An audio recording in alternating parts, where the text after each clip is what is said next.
What do you do when the man you built your life with decides to tear it down in front of the whole world? For Eleanor Vance, it wasn't a question. It was a reality. The night was supposed to be a triumph. The St. Jude's Children's Foundation Gala, the pinnacle of New York's philanthropic society. But her husband, the formidable Julian Vance, had a different kind of debut in mind. He stood there dripping in Tom Ford and arrogance, with a younger woman clinging to his arm like a victory medal. He thought he was showing off his new prize. He thought he was publicly demoting his wife of 20 years. What he didn't know was that while he was busy planning his affair, Eleanor was busy planning an empire. And tonight, the main event wasn't his mistress. It was her. The silence in the back of the Rolls-Royce Phantom was heavier than the crystal decanter of whiskey that sat untouched between them. It was a specific kind of silence, one that Eleanor Vance had become a connoisseur of over the past 3 years. It wasn't peaceful. It was the sound of a chasm widening, a low tectonic rumble of a marriage slowly breaking apart. Outside, the glittering lights of Manhattan streaked by a city alive with 1,000,000 stories, while hers felt like it was grinding to a halt. "You look appropriate, Eleanor," Julian said, his eyes not leaving his phone. The word appropriate was a dagger wrapped in silk. It meant she was presentable. It meant she fit the role of Mrs. Julian Vance, the elegant, understated wife of a real estate titan. It meant she was not exciting, not new. She smoothed down the front of her navy blue Carolina Herrera gown. It was classic, exquisitely tailored, and screamed old money. It was everything Julian used to say he admired about her. "And you look ready to close a deal, Julian," she replied, her voice calm, a placid lake over a raging current. He was wearing a custom Tom Ford tuxedo, so sharp it could cut glass. On his wrist, the Patek Philippe she'd bought him for their 15th anniversary gleamed under the car's ambient light. It was a testament to a time when he looked at her, not through her. For 20 years, Eleanor had been the perfect partner. She had a degree in chemical engineering and an MBA from Wharton credentials she'd quietly shelved to help Julian launch Vance Holdings. She'd been his strategist, his confidant, the ghost writer of his most brilliant speeches, and the mother of his 2 children, Liam and Sophie. She had orchestrated his rise from an ambitious broker to a king of the New York skyline, all from the sprawling, sterile elegance of their Upper East Side penthouse. She had been the architect. He was the name on the building. But over the last few years, the foundation had begun to rot. It started with late nights, he explained away, as investor dinners. Then came the separate vacations for decompressing. The final undeniable proof came from a private investigator she'd hired 6 months ago, a man named Mr. Davies, with tired eyes and a folder full of glossy, heart-breaking photographs. The woman's name was Chloe Sterling. She was 26, a social media influencer whose entire brand was built on a curated fantasy of luxury. A fantasy Eleanor knew with nauseating certainty was being funded by her husband. Tonight was the St. Jude's Children's Foundation annual benefit gala. It was the crown jewel of the city's social calendar, an evening where fortunes were pledged and reputations were cemented. Julian had been uncharacteristically insistent they attend together. "We need to present a united front." He'd said the nickname, a relic of a forgotten intimacy. "There are whispers. This will silence them." Eleanor knew he wasn't trying to silence whispers about his infidelity. He was trying to manage his brand. A divorce would be messy expensive. It was far better to keep the dignified wife on his arm while he enjoyed his dalliances. The hypocrisy was breathtaking. He wanted to use her one last time as a shield. As the car pulled up to the grand entrance of Cipriani Wall Street, with its soaring marble columns and Grecian grandeur, a knot tightened in Eleanor's stomach. The flashes of paparazzi cameras were like a volley of gunfire. Julian's hand rested on the small of her back, a possessive, performative gesture. He smiled for the cameras, a brilliant, predatory flash of white teeth. Eleanor offered a more reserved, enigmatic smile of her own. He thought her smile was for the photographers. He was wrong. It was for her. It was the quiet, steady smile of a woman holding a royal flush, waiting for the river card to be dealt. Inside the ballroom was a symphony of excess. Crystal chandeliers hung like constellations, casting a warm glow over a sea of couture gowns and bespoke tuxedos. The air hummed with power, the low murmur of billion-dollar deals and social maneuvering. Julian was in his element, gliding through the crowd, shaking hands, his voice booming with false bonhomie. Eleanor followed a step behind the dutiful shadow. She saw them before Julian did. David Chen, CEO of a rival tech investment firm, gave her a brief, sympathetic nod from across the room. He'd tried to warn her subtly at a lunch months ago. Julian's taking a lot of risks lately, he'd said, his eyes kind. Make sure your own portfolio is secure. She had appreciated the gesture. Further on, Beatrice Astor, the reigning queen of society gossip, watched her with hawk-like intensity, her lips pursed. Then Julian's posture changed. A genuine smile, one Eleanor hadn't seen directed at her in years, lit up his face. He was looking towards the grand staircase. Descending it was a vision in crimson. Chloe Sterling. Her red dress was a stark, screaming contrast to the muted elegance of the room. It was cut dangerously low, slit impossibly high, a dress designed not to be admired, but to be noticed.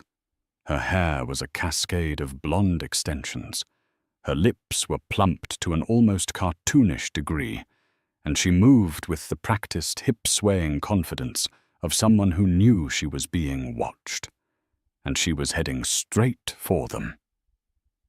"Julian, darling," she cooed, her voice loud enough to turn heads. Julian didn't flinch. He didn't even have the decency to look guilty. He simply turned his hand, dropping from Eleanor's back as if she were suddenly radioactive, and enveloped Chloe in a hug that was far too intimate for a public setting. "Chloe, you made it." "Stunning as always," he purred. He then turned to Eleanor, his eyes cold and challenging. "Eleanor, you know Chloe Sterling, of course. My new head of brand development." Head of brand development. The title was so absurd, so insulting, it was almost laughable.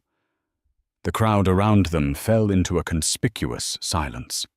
The whispers started instantly, a ripple of schadenfreude spreading through the room. Eleanor could feel hundreds of eyes on her, a mixture of pity and morbid curiosity. They were all waiting for her to crumble, to cry, to make a scene. Eleanor looked at Chloe, at her perfectly constructed face and her desperate, hungry eyes. She saw a young woman who had mistaken attention for respect and lust for love. Then she looked at her husband, the man who was so drunk on his own ego that he thought he could orchestrate this public humiliation and suffer no consequences. She extended a perfectly steady hand to the younger woman. "Miss Sterling." Eleanor said, her voice a cool, clear note in the suddenly quiet room. "A pleasure to finally meet the woman who's been handling my husband's assets." Chloe's smile faltered.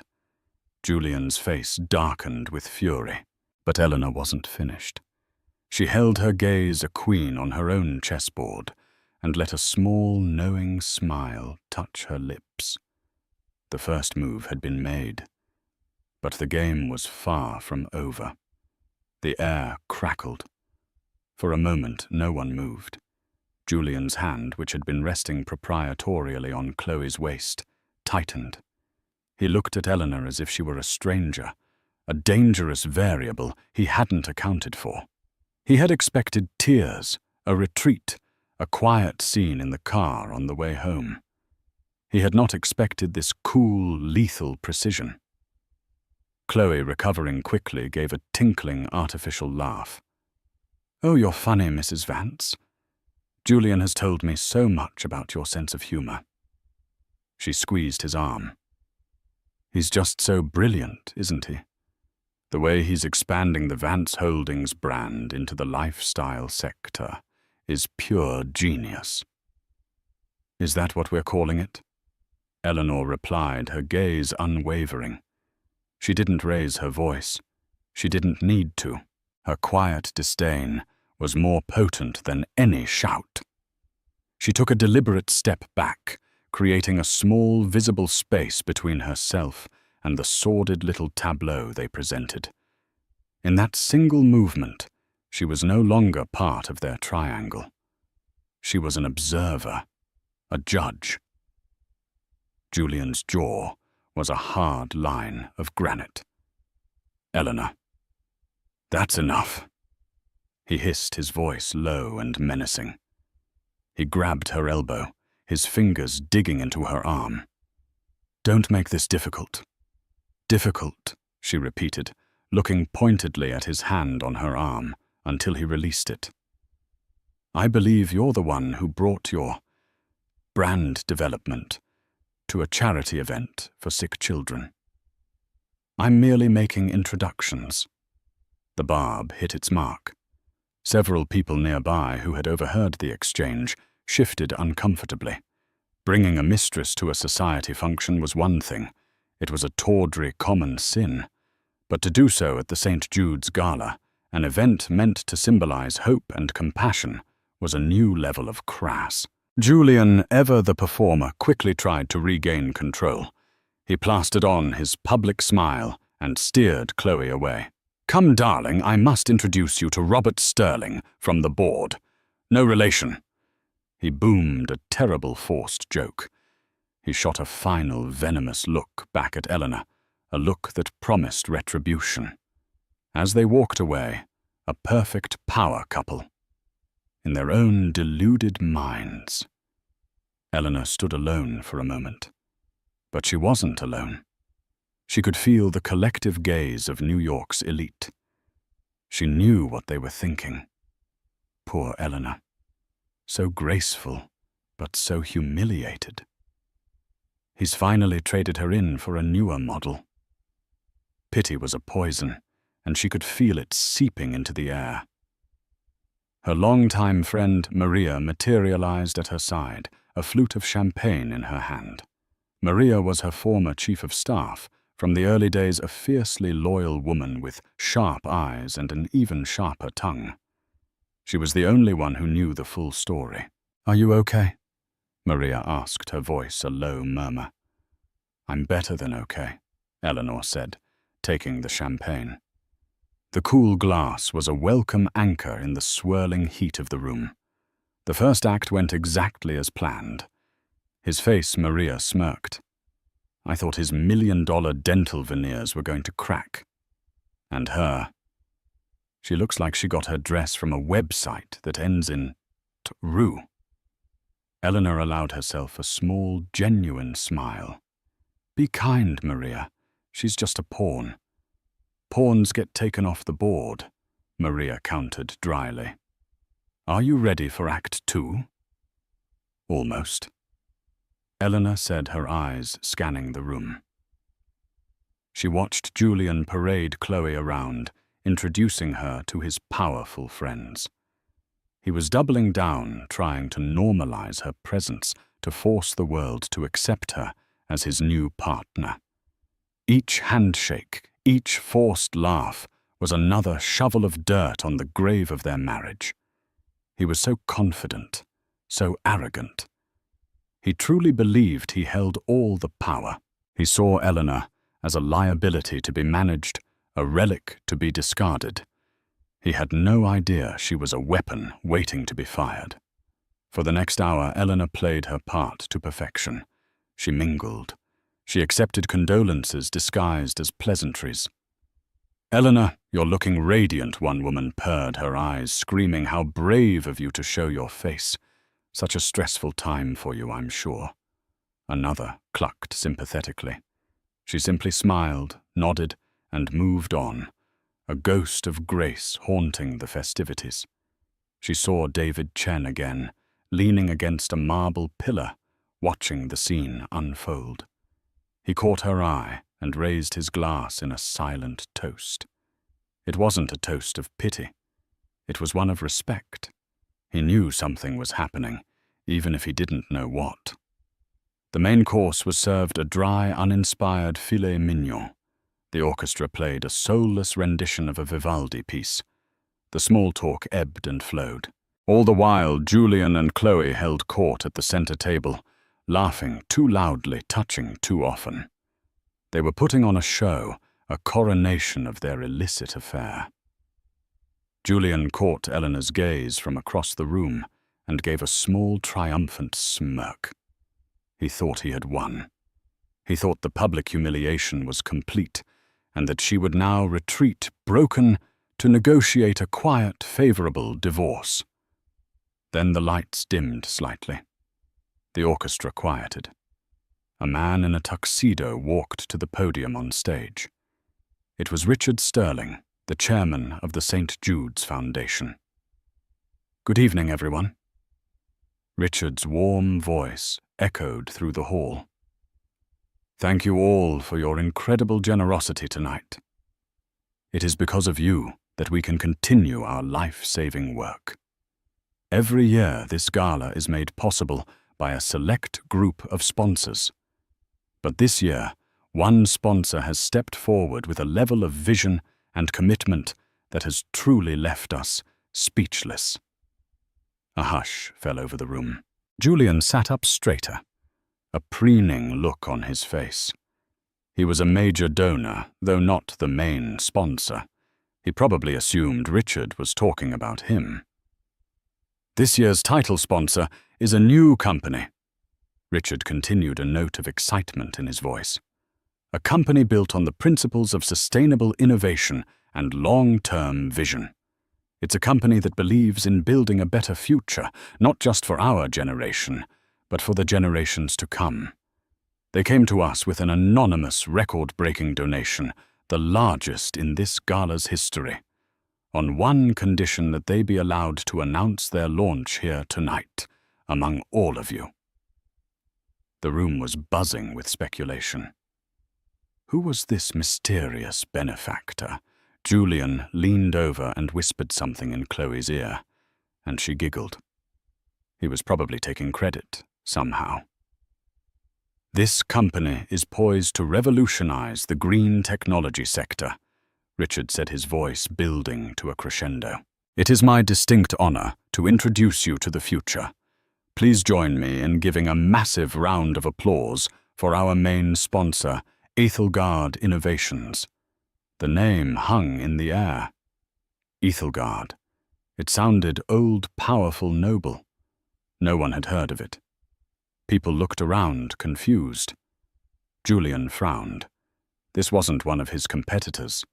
Richard wasn't finished. "And please welcome to the stage the visionary founder and CEO behind it all."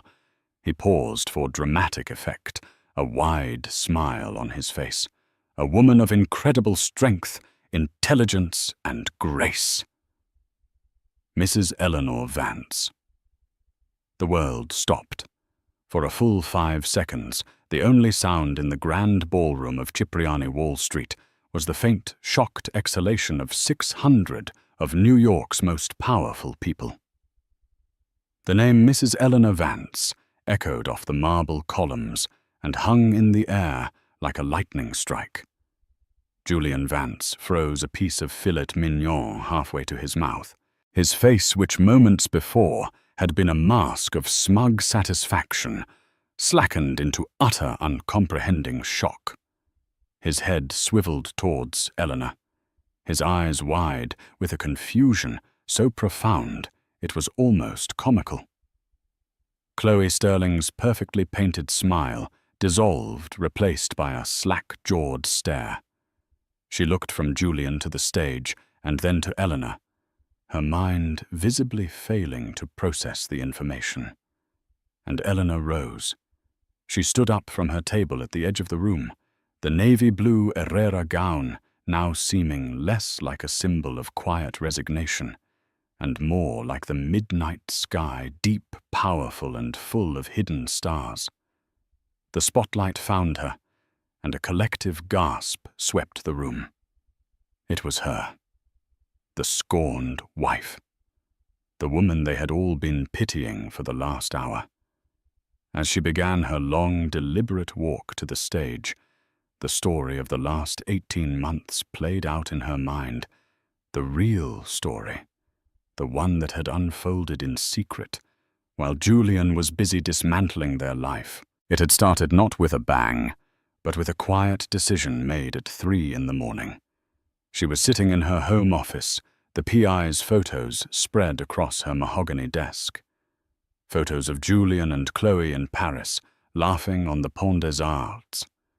Photos of them dining in a private room at Per Se. The pain was a physical thing, a cold, heavy weight in her chest. But beneath the pain, a long dormant ember of anger began to glow. She had given this man the best years of her life, her intellect, her ambition. And for what? To be discarded like a piece of outdated technology. She could fight him. She could hire the most vicious divorce lawyer in the city and drag him through a public, humiliating battle over his assets, their assets. But that felt like his game, a battle fought on his turf by his rules.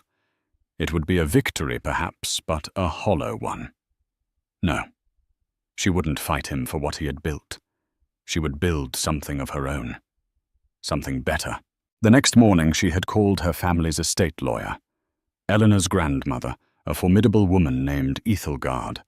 A name that meant noble protector had left her a substantial trust fund. It wasn't Vance money. It was her own, a legacy of strong women that she had never touched content in the life she had helped Julian create. The time had come to claim it. With an initial seed capital of $50 million, she began to work. She reconnected with Maria, who had left Vance Holdings years ago, tired of Julian's ego. Maria signed on as her COO without a moment's hesitation. "I've been waiting for this call for 10 years, she'd said. They rented a discreet office space in the meat-packing district under a shell corporation. The sign on the door said EV Consulting. While Julian thought she was at lunch with friends or attending charity board meetings, Eleanor was deep in research and development. She revived her passion for chemical engineering, focusing on the one field Julian had always dismissed as tree-hugger nonsense, sustainable technology. She assembled a small, brilliant team of scientists and engineers, headhunting them from MIT, Stanford, and Caltech. They were young, hungry, and believed in her vision. They worked on developing a new type of biodegradable polymer derived from algae, a material that could replace single-use plastics in everything from packaging to medical supplies. They developed a revolutionary carbon capture technology that was smaller, cheaper, and more efficient than anything on the market. For 18 months, she lived a double life. In her penthouse on the Upper East Side, she was the quiet, increasingly distant Mrs. Vance, redecorating the guest room and managing the children's social calendars. Downtown in their sulk, white-walled office, she was Evie, a driven, visionary CEO, poring over schematics, negotiating with patent lawyers, and securing supply chains. The late nights Julian attributed to her insomnia were spent on video calls with manufacturing plants in Germany. The spa weekends were trips to a research facility in California. She named her company Ethelgard Innovations in honor of the grandmother whose foresight had made it all possible. It was a name rooted in strength and legacy, a perfect counterpoint to the hollow vanity of Vance Holdings. 6 months ago, when Mr. Davies delivered the final irrefutable proof of Julian's affair, she didn't just file it away for divorce proceedings. She saw it as a deadline. Ethelgard needed to launch. It needed to be born into the world, not quietly, but with a thunderclap that would shake the very foundations of the world Julian inhabited. Sponsoring the St. Jude's Gala was a masterstroke suggested by Maria. It was the perfect venue. It was Julian's world, his stage. By becoming the main sponsor, she would be hijacking his narrative. She wouldn't just be announcing a company. She would be making a declaration of independence. The record-breaking anonymous donation was made through a series of offshore accounts completely untraceable back to her. The organizers only knew they were dealing with a representative of a mysterious new firm. Richard Sterling himself had only learned her identity an hour before he stepped on stage. Now, as she approached the steps to the podium, the ballroom was utterly silent. She could feel Julian's stare like a physical blow to her back. It was a look of pure, unadulterated fury and betrayal. He felt betrayed. The irony was so thick she could taste it. She ascended the stairs, her movements fluid and confident. Richard Sterling shook her hand, his eyes wide with admiration and shock. He, like everyone else, had known her only as Julian Vance's wife. Eleanor stepped up to the microphone. The bright lights were warm on her face. She looked out at the sea of stunned faces. The captains of industry, the society mavens, the power brokers. And then her eyes found his. She looked directly at her husband, the man who thought he had broken her. And she began to speak. Eleanor adjusted the microphone, the small movement echoing in the cavernous, silent hall. She did not look at any notes. She didn't need them. She had been writing this speech in her heart for 18 months. "Good evening," she began, her voice calm and steady, carrying a warmth that belied the steel in her spine. "Richard, thank you for that generous introduction, and thank you all for being here tonight to support the truly miraculous work of St. Jude's Children's Foundation." She paused, letting her eyes sweep across the room. She made brief, meaningful eye contact with people she had known for years, people who had just spent an hour pitying her. She saw their expressions shifting from shock to intrigue to a dawning, electrifying respect. For a long time, she continued, "I have lived a life of quiet privilege, a life dedicated to supporting the vision of others, and there is honor in that. There is strength in being the foundation upon which great things are built." Her gaze flickered for just a second to Julian. His face was a thundercloud. He understood. This was about him. "But I believe there comes a time in every person's life, and in the life of our society, when we must ask ourselves, what are we building, and more importantly, why?" She leaned forward slightly, her tone becoming more passionate, more engaging. She was no longer just speaking. She was commanding the room. Are we building towers of glass and steel that serve only to glorify our own names? Are we chasing fleeting trends and hollow validations? Or are we building a legacy? Are we building a future that is cleaner, healthier, and more hopeful for the children? This very foundation works so tirelessly to save. A murmur of assent rippled through the crowd. She wasn't just giving a corporate speech. She was touching on a universal truth, tapping into the philanthropic spirit they were all there to celebrate. That is the question I asked myself. And my answer is Ethelgard Innovations. Ethelgard is not just a company. It is a promise. It is the promise that profit and purpose can and must coexist. It is the promise that the most brilliant minds of our generation can be put to work solving our greatest challenges. She began to detail her work not with dry corporate jargon, but with vivid, powerful language. We have developed a biopolymer that will make single-use plastics obsolete, a material that returns to the earth as harmlessly as a fallen leaf. We have engineered a carbon capture system small enough to be installed on a single smokestack that can do the work of a small forest. This isn't science fiction. This is the science of now. And it is being manufactured right here in America, creating jobs and revitalizing communities. She could see David Chen in the audience. He was no longer leaning against the pillar. He was standing, his arms crossed, a look of profound admiration on his face. He wasn't just seeing a competitor's wife. He was seeing a visionary, a peer. For too long, Eleanor's voice rang out clear as a bell. I have been silent. Many of you here tonight have known me for years, but you have not truly known me. You knew me as a wife, a mother, a hostess, and I am proud to be all of those things. But tonight, I am here to reintroduce myself. My name is Eleanor Vance, and I am the founder and CEO of a company that is going to change the world. The finality of her words was absolute. She was not asking for permission. She was stating a fact.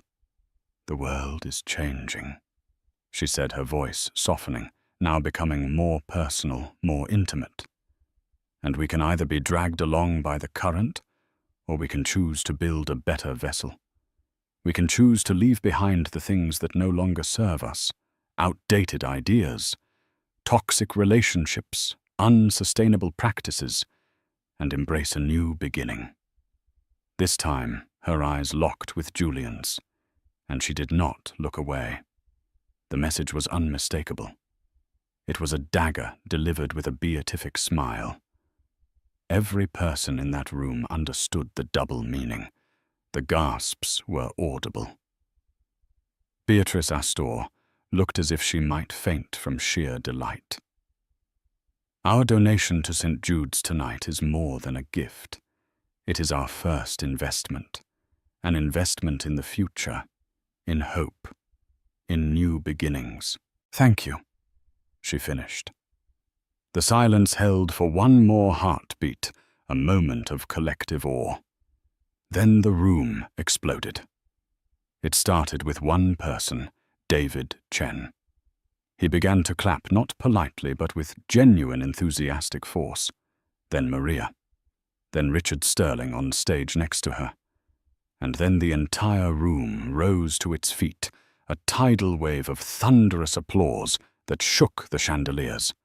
They were clapping for the donation for the company, but most of all, they were clapping for her. For the sheer unmitigated audacity of it.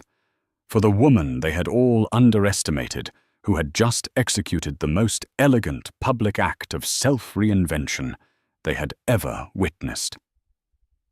Amid the standing ovation, Eleanor looked one last time at her husband's table. Chloe was staring at her, her face a mask of pale, dawning horror. She was realizing in real time that she hadn't attached herself to the most powerful person in the Vance family. She had bet on the wrong horse. And Julian. Julian was not clapping. He was sitting rigid amidst a standing crowd, his face a grotesque portrait of incandescent rage. His empire had been built on perception, on power, on the unshakable image of Julian Vance. And in 10 short minutes, his quiet, appropriate wife, had stolen his spotlight, exposed his affair, and established herself as a new, formidable power in his world. He had come here tonight to humiliate her. Instead, she had just delivered his eulogy. The applause eventually subsided, but the energy in the room had been irrevocably altered. The polite, staid atmosphere of the gala had been replaced with a palpable buzz, the kind that follows a lightning strike. Eleanor descended the stage not as a victim, but as a conquering hero. She was immediately swarmed. Eleanor, that was breathtaking, gushed a banker whose wife had given her a pitying look not an hour before. Your biopolymer technology. My firm would kill to invest. Can I have my assistant call? Your office? Demanded a venture capitalist, shoving a business card into her hand. Darling, you were magnificent. A true phoenix. Beatrice Astor exclaimed, grabbing both of Eleanor's hands. Julian must be so incredibly proud. The final comment was a masterclass in passive-aggressive glee. Eleanor handled it all with a serene, unshakable grace. She smiled, she accepted cards, she promised meetings. She was no longer just Julian Vance's wife. She was the hottest commodity in the room. Maria appeared at her elbow, acting as a de facto bodyguard and chief of staff, deftly managing the flood of well-wishers and opportunists. Across the room, Julian's table had become a toxic island. People were actively avoiding it. Chloe looked like she wanted the floor to swallow her whole. She was frantically typing on her phone, probably watching her social media notifications explode with news of the night's true star. Her crimson dress, once a symbol of audacious arrival, now looked cheap and desperate. Julian finally stood up. He moved with the stiff, jerky motions of a man trying to contain a volcanic rage. He pushed through the crowd, his eyes locked on Eleanor. His intent was clear. David Chen intercepted him halfway. Julian. David said, his voice calm but firm, placing a hand on Julian's chest. Not here. Not now. Get out of my way, Chen. Julian snarled, trying to shove past him. I don't think so, David said, not moving an inch. David was leaner than Julian, but he possessed a quiet strength. You're going to walk out of that door quietly before you humiliate yourself any further. For a moment, it looked as though Julian might throw a punch. The two men titans of their respective industries stared each other down in the middle of the most watched party of the year. But Julian, for all his flaws, was not stupid. He knew a public brawl would be the final nail in his coffin. With a guttural sound of pure frustration, he spun around and stormed towards the exit, not even glancing back at Chloe. Chloe watched him go, her face a crumpled mess of panic. Her ticket to the good life had just walked out the door, leaving her stranded and exposed. She gathered her clutch purse and scurried after him, a sad, glittering afterthought. With the immediate threat neutralized, Eleanor excused herself from the fawning crowd. Maria, handle this. I need a moment, she murmured. She slipped away through a side door that led to a small private balcony overlooking the financial district. The cool night air was a relief. The city sprawled before her, a glittering tapestry of lights. Each light was a window, a story, a life. For so long, her story had been confined to one of those windows, tied inextricably to Julian's. Now she had built her own skyscraper. The door to the balcony opened behind her. It was David Chen. That was the most extraordinary thing I have ever seen, he said, coming to stand beside her at the railing. He wasn't looking at her with pity or even just admiration. He was looking at her with the deep, profound respect of an equal. "Thank you, David," she said, a genuine smile touching her lips. "And thank you for running interference." "My pleasure," he replied. "I've never liked bullies. And what he's been doing to you, well, he had it coming." He paused, looking out at the view. "So Ethel Gard Innovations. Your grandmother's name," Eleanor was surprised. "You knew her?" "My father did. He said she was the smartest person he ever met, a force of nature. Said it was a crime she never ran her own company. It seems she finally has." Tears pricked Eleanor's eyes, the first emotional crack in her carefully constructed armor all night. They weren't tears of sadness, but of gratitude and release. She would have liked to hear that. They stood in comfortable silence for a few moments before David spoke again. "For what it's worth, Eleanor, what you're doing is revolutionary. My fund, Chen Capital, we focus on sustainable tech. We would be honored to be considered in your next round of funding." It was a staggering offer. Chen Capital was one of the most respected tech investment funds in the world. An investment from them wouldn't just be money. It would be a stamp of ultimate legitimacy. "I'll have my office call your office," she said, echoing the words of the venture capitalist inside. But this time, it was different. It was a conversation between two power players, a potential alliance being forged in the cool night air. This was her queen's gambit. She hadn't just exposed her husband's affair. She had sacrificed her marriage, her old life, her public persona, as the quiet wife, all to put herself in a position of ultimate power. She had turned a personal humiliation into a professional triumph of epic proportions. She hadn't just left the gilded cage. She had melted it down and forged it into a crown. The drive home was silent, but it was a different kind of silence. It was the calm after a storm, the quiet hum of a new engine running smoothly.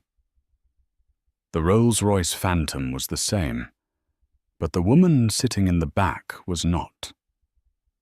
Julian was waiting for her in the penthouse. He hadn't bothered to turn on many lights.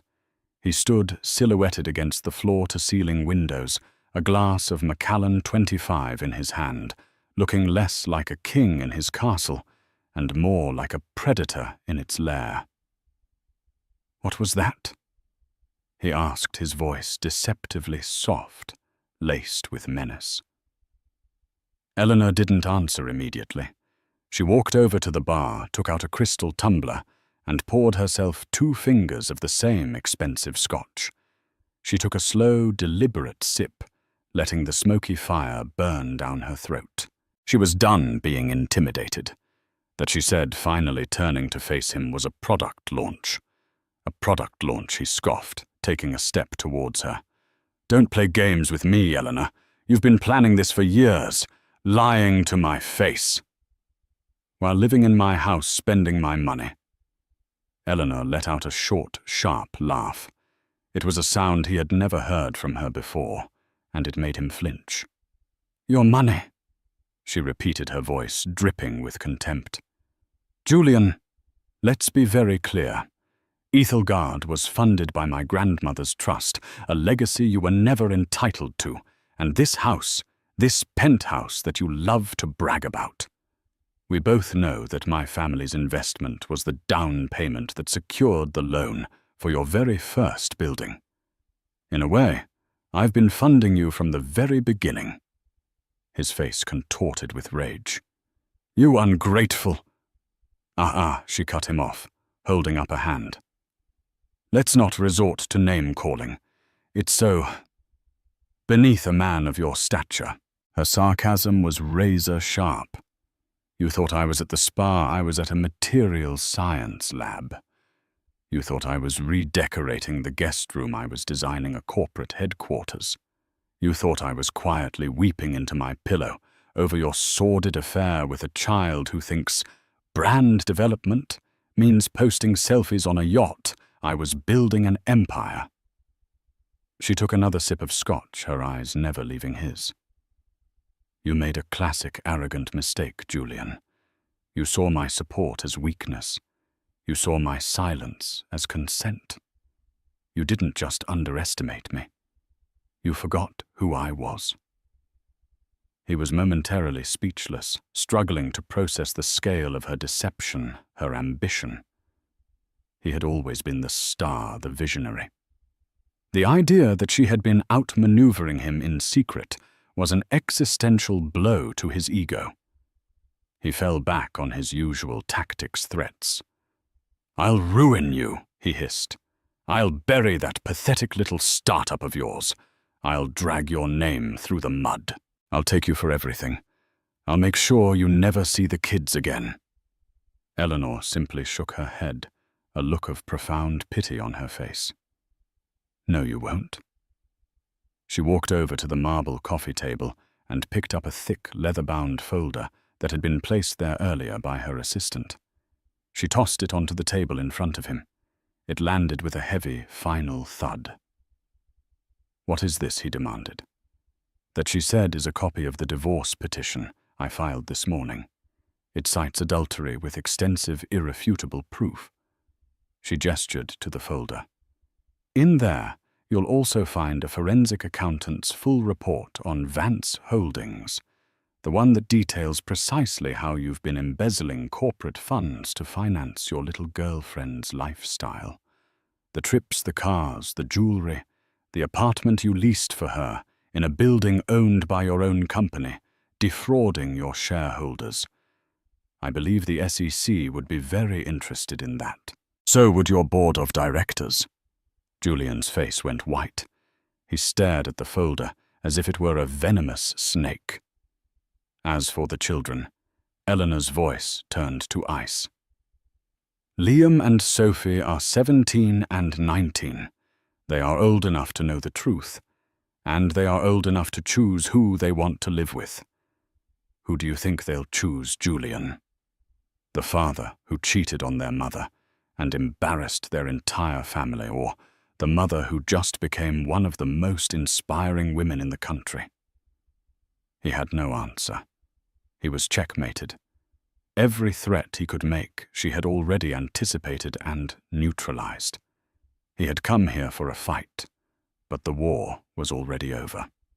He had lost. "Get out, Julian," she said, her voice quiet but absolute. "My lawyer has already had the locks changed on our other properties. You can stay at a hotel. Your things will be sent to you." He looked at her, a strange mix of hatred and disbelief in his eyes. He was seeing her for the first time, not as his wife, but as the most formidable opponent he had ever faced. Without another word, he turned and walked out of the penthouse, out of the life they had built, and out of her story. The heavy door clicked shut, and in the ensuing silence, Eleanor Vance stood alone in the center of the room. Not in the ruins of her old life, but on the foundation of her new one. 6 months later, the sky from Eleanor's office was a different color. From the penthouse she had shared with Julian, the view had been of Central Park, a manicured quadrangle of green, hemmed in by the jagged competitive skyline of old money. It was a beautiful view, but a contained one. Here, from the 78th floor of the sleek, soaring tower in Hudson Yards, the view was of the Hudson River, a wide, powerful artery flowing out to the endless expanse of the sea.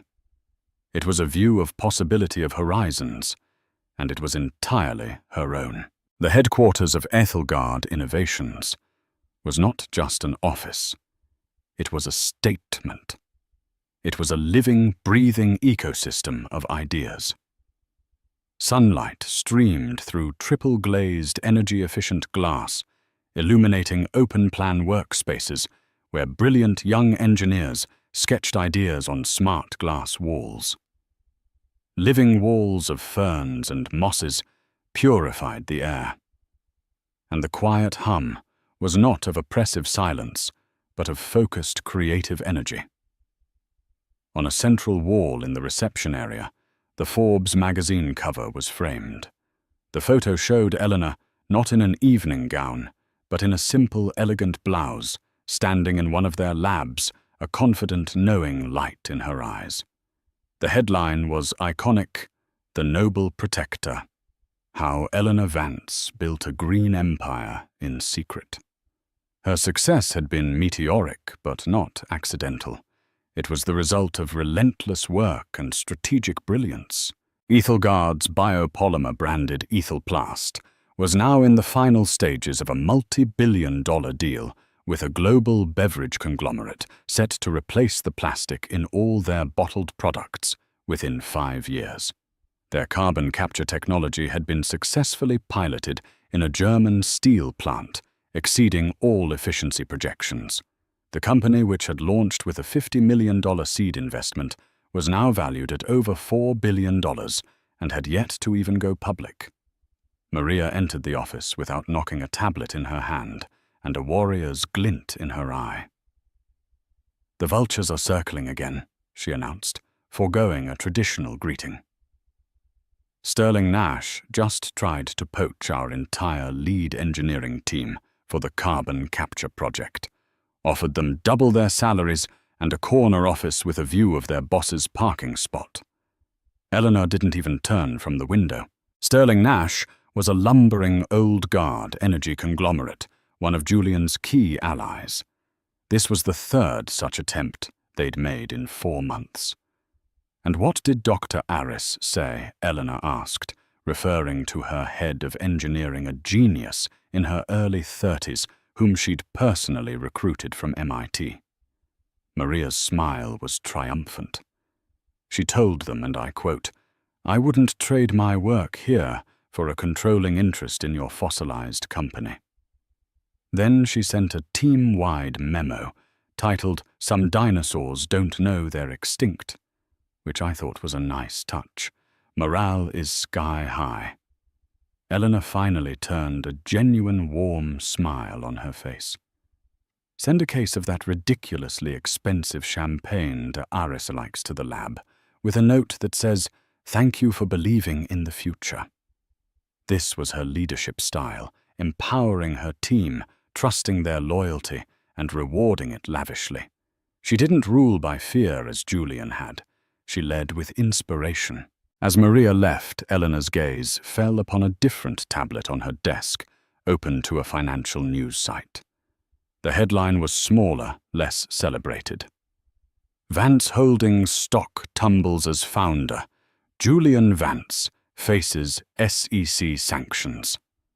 A small, grainy photo showed Julian leaving a courthouse, his shoulders slumped, his once perfectly tailored suit looking rumpled and too large for his diminished frame. She felt nothing. No satisfaction, no pity, not even the ghost of anger. It was like reading about a stranger, a character from a book she had finished long ago. The reports she received from her lawyers painted a grim picture for him. He was a man buried in litigation, abandoned by his fair-weather friends. His power, which had seemed so absolute, had been a house of cards built on perception and intimidation. Once the perception was shattered, the whole structure had collapsed. As for Chloe Sterling, her 15 minutes of infamy had expired. After a few desperate weeks of trying to leverage her notoriety, she had been publicly exposed for faking brand partnerships. Her social media presence had imploded, and the last anyone had heard, she was back in Ohio, living with her parents, the crimson gala dress, likely folded in a box, a souvenir from a life she had almost grasped.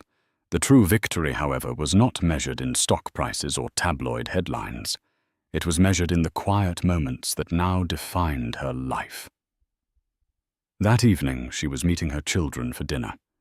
She left the office at 6 o'clock sharp, a boundary she strictly enforced, and took a hybrid car, one of Ethelgard's fleet vehicles, to a quiet Italian restaurant in Greenwich Village. Liam and Sophie were already there, arguing good-naturedly over the last piece of focaccia bread. Seeing them whole and happy was a balm to her soul. The first few weeks after the gala had been difficult. They were caught between the public narrative and the private reality, confused and hurt. But Eleanor had been patient. She had answered their every question with unvarnished honesty, admitting her own pain, but framing her actions as a necessary reclamation of her life. And slowly, they had understood. "Mum, you won't believe the draft patent application I reviewed today." Liam began, his eyes bright with an intellectual fervor she recognized from her own youth. His internship was not a vanity project. He was a genuinely valuable member of her legal team. It's a new catalyst for the polymer process. It increases yield by 12%. It's elegant. Sophie rolled her eyes, but with affection. Leave it to my brother to call a chemical process elegant. I visited the NYU Environmental Policy Department today. I spoke to a Professor Albright. When I told her who my mother was, she practically offered me a scholarship on the spot. It was kind of embarrassing, but also really cool. "I'm proud of you both," Eleanor said, her heart swelling. "You're finding your own paths." "We had to," Liam said, his expression turning serious. "We saw what happened when someone loses their path." He hesitated, then added, "Dad called yesterday." Eleanor kept her expression neutral. "Oh, how is he?" "The same," Liam sighed. Bitter, blaming everyone but himself. He wanted to know if I could look at some documents at the office for him. I told him no. I told him my loyalty was to the company and to you. Sophie reached across the table and squeezed her mother's hand. "We've got your back, Mum. Always. What you did, it was for us, too. You showed us how to be strong." In that moment, Eleanor knew she had done the right thing. She had not just built a company. She had rebuilt her family on a new foundation of honesty and mutual respect. She had broken the cycle of toxicity that Julian had created and given her children a new legacy to inherit, one of resilience, integrity, and courage. Later that week, she had a dinner meeting scheduled with David Chen. It was at a discreet Michelin-starred restaurant where conversation was more important than being seen. Their companies had officially entered into a strategic partnership, and their quarterly review had been a stunning success. But tonight, the agenda felt different. David was waiting for her, and he stood as she arrived. It was a small, courteous gesture, but one that spoke volumes. In 20 years of dining out, Julian had never once stood for her. "Eleanor," he said, his smile genuine. "You look happy." "I am," she replied, and was surprised by the simple truth of the statement. "It's been a good quarter. It's been a landmark year," he corrected her gently. "I was thinking about the gala the other day." "Were you?" she asked, taking a sip of water. "I try not to." "You should," he countered. "Not for the bad memories, but for the pivot. I've seen hostile takeovers, dramatic IPOs, corporate coups, but I have never seen a single individual so completely and elegantly change the entire game in one night. It's already becoming a legend, a Wharton case study in the making." "I wasn't trying to make a case study," she said quietly.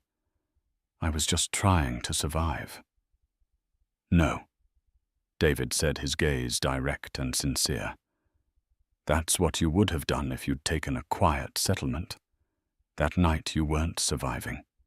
You were conquering." They talked for hours. They spoke of technology, of the future of the world they hoped to build. They discovered a shared passion for modern art and a mutual dislike for pretentious tasting menus. There was an easy rapport between them, an intellectual spark that was exhilarating. It wasn't the fiery, possessive passion she had once mistaken for love with Julian. This was something calmer, deeper, and infinitely more real. As the evening wound down, David walked her to her car. The air was crisp, the night clear. "Eleanor," he began a little hesitantly. "This partnership between our companies is one of the best I've ever been a part of. But I have to be honest. I'm interested in exploring a partnership that extends beyond the boardroom." Eleanor's heart gave a flutter, one she hadn't felt in a very long time. It wasn't fear or anxiety. It was anticipation. She looked at him, at this kind, brilliant man who had truly seen her from the very beginning. She thought of the woman she had been 6 months ago, stepping out of a Rolls-Royce into a nightmare of her husband's making. And she thought of the woman she was now standing on her own 2 feet, the master of her own destiny. "David," she said, a slow, radiant smile spreading across her face. "I think I would like that very much." She got into her car, and as it pulled away, she looked back not at the restaurant, but up at the glittering skyline. She had done more than just start a company. She had started a new life. The dawn wasn't just coming. For Eleanor Vance, it had already arrived. Eleanor Vance's story isn't just about revenge. It's about resurrection. It's a powerful reminder that our greatest challenges often hide our greatest opportunities. She took the ultimate public humiliation and transformed it into the ultimate public triumph. She shows us that you should never ever let someone else write your story or determine your worth. While one person was busy trying to tear her down, she was quietly building her own kingdom on her own terms. Her story proves that the most powerful response to betrayal isn't to fight on their level, but to rise so high that they can no longer reach you. What did you think of Eleanor's incredible comeback? Was her move at the Gala the most epic power play you've ever heard? Let us know your thoughts in the comments below. If her story of strength and resilience inspired you, please hit that like button. It really helps our channel grow. Share this video with someone who might need a reminder of their own power. And of course, if you love stories about turning the tables and creating your own destiny, make sure to subscribe and ring that notification bell so you never miss a new story from us. Thank you for listening.